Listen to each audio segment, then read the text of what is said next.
Hi, I'm Diane Kukala, and I'm the Chief Leadership Officer at Blueprint Leadership.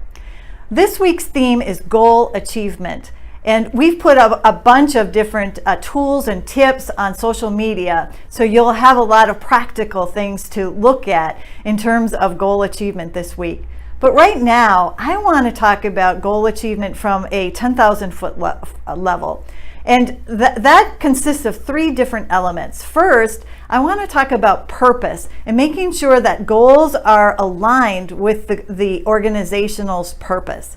Second, we'll talk about priorities. And I think you can do more by doing less. And so let's dive into that. And then third, we'll talk about people and how important it is to really leverage strengths.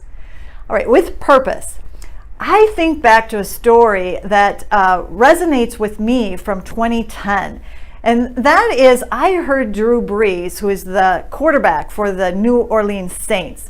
And he was talking about how his team was actually not the most talented team in 2010, but they won the Super Bowl. So why is that?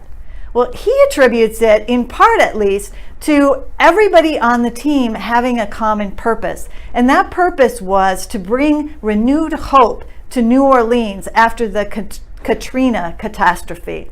And so everyone was aligned around that similar purpose, not to gain, points for themselves or a recognition for themselves, or even to win the Super Bowl for themselves, to get a Super Bowl ring. But really, their entire purpose was around renewing the hope of that city. And so in a similar way, when you think about what is the purpose of all the goals that you have on your plate today, how does that resonate back with the goals of the organization, the goals of your team, and how both the team and the organization are ultimately servicing that external customer? Okay. The second thing that I want to talk about is priorities. And I think that a lot of times we get FOMO and get distracted. And what do I mean by that? FOMO is fear of missing out. And so we decide that we want to do 20 things so that we capture everything, as opposed to being disciplined and strategic to say no to the right things and yes to the right things. And when you say yes, to be able to identify what is my number 1, 2, 3, 4, and maybe 5th priority, but then to work on those priorities in that order, making as much progress as you possibly can on the highest priority before you move to the second. And then the third thing I want to talk about is people and utilizing strengths.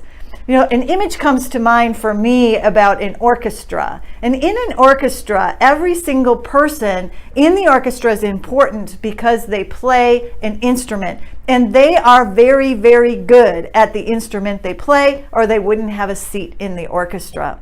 Well, the same is true in terms of our teams. Each one of us has strengths that we bring, and we play that instrument as well as possible, utilizing our strengths. But we don't have all the strengths, and so we need to rely on the other people around us to utilize their strengths as well in order for us to do our very best as an orchestra or in our teams. And so I think it's kind of funny that we actually create job descriptions and then we try and force people into those. And of course, job descriptions are necessary. But once we have a team of people, I think the more appropriate way for us to think about accomplishing goals is to think about what are the strengths that each person brings to the job, and then how can we utilize those strengths and leverage people within the team to accomplish the team's goals and not be constrained by job descriptions necessarily. So as you go out this week and you're thinking about if you're leading teams or you're leading yourself, how are your goals aligned to the organization? What are the priorities, and do you have the discipline and the courage to determine what you can say no to, and then to label your priorities in the most important order first? And then lastly, with regard to people, how are you utilizing your own strengths, and then also how are you utilizing the strengths of those around you to accomplish goals? The final thing that I want to say is that we are out on social media. So we're on all platforms. We're on LinkedIn, Instagram, YouTube. And then one place that I want to invite you to is on our Facebook page. We have a close group. It's private. It's called Blueprint Leadership Insiders. And we post information and special tools and tips into that group every single day. And so I invite you to join us there as well. Have a great week and practice goal achievement with purpose, priority, and utilizing the strengths of people.